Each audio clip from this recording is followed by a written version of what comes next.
Hi hello नमस्कार सर्वांना, श्री स्वामी समर्थ. तर पहा, आम्ही आलो आहोत दसऱ्यासाठी गावाला. तर दसऱ्याला जी आहे तर आमच्या गावामध्ये मोठी यात्रा असते आणि गावामध्ये दुर्गादेवीचं मंदिर असल्यामुळे भरपूर अशा रूढी परंपरा असतात की त्या पार पाडाव्या लागतात. त्यामुळे जी आहे तर दसऱ्याला कितीही दूर गेलेले असले तरी दसऱ्याला 2 दिवस तेवढे गावाला जरूर येतात.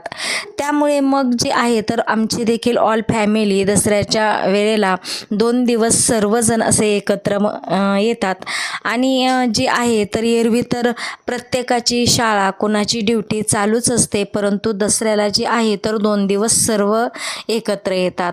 तर इथे पहा, चाय आणि नाश्त्याची तयारी चालू आहे आणि सकाळीचे काम आवरले आणि नंतरून मग चाय नाश्ता जी आहे तर त्याची तयारी झाली आणि तयारी करून बनवून सर्वांना दिले.